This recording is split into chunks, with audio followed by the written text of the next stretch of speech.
3 шага по возвращению Крыма придумал сумрачный шумерский гений. Нет, они не предполагают стремительного броска невиданно окрепших ВСУ через Перекоп и Чингар. Все намного смешнее.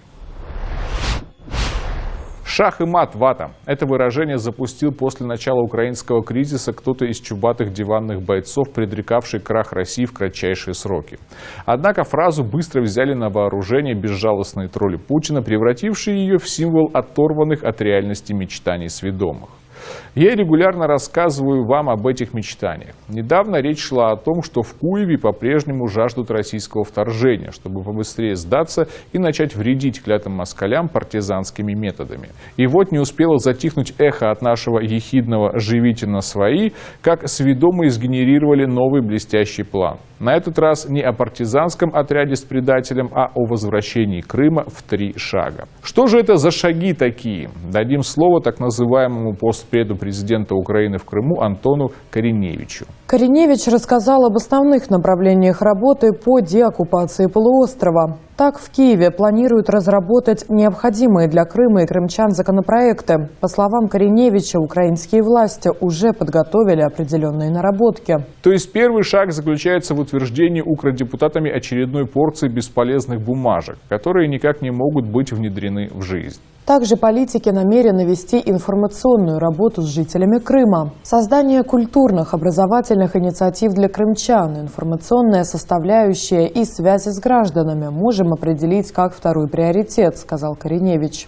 То есть шумеры будут рассказывать крымчанам, как хорошо живется на берегу Сведомой Кости, и призывать сдаваться. Образцы для подражания известны. Граждане Советского Союза, мы не испытываем к вам вражды.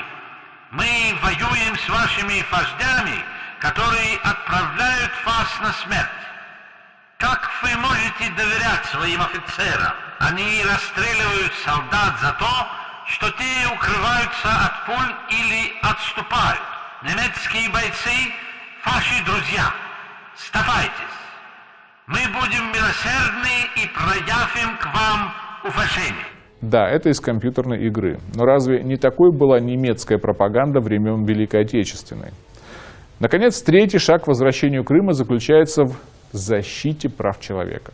Украина планирует заняться защитой прав человека на полуострове. Это может быть как содействие в получении паспорта или временного жилья и других вопросов, заключил Кориневич. Какой защитой прав человека могут заниматься те, кто обстреливает мирное население Донбасса? Вопрос риторический. А что касается бредней о получении временного жилья, то сведомые СМИ весьма неохотно пишут о том, как обстоят дела у тех, кто поверил шумерской пропаганде и поехал с Донбасса в Европу. Но когда все-таки пишут, то выясняется, что люди мучаются уже 5 лет. Украина до сих пор не решила проблему вынужденных переселенцев. Многие из них не могут вернуться к своим разрушенным домам. Компенсацию от государства они также не получили, хотя государственная программа утверждена еще в 2018 году. Люди начинают самовольно захватывать заброшенные здания. Помогать крымчанам обещают власти того же государственного недоразумения, которое, владея Крымом с 1991 по 2014 год, ни на йоту не решило проблемы вернувшихся на полуостров крымских татар. Как можно поверить обещаниям, доносящимся из Киева, если кидок – основа европейской политики? Думаю, все это просто очередная волна имитации бурной деятельности. Нужная исключительно для того, чтобы отбивать критику со стороны упоротых сведомых нациков, мечтающих о гибели России. А так распродающие Европу ликвидаторы могут говорить чубатым зигунам: вот видите, мы не отказываемся от планов снова владеть Крымом. Программы разрабатываем, чего же вам еще?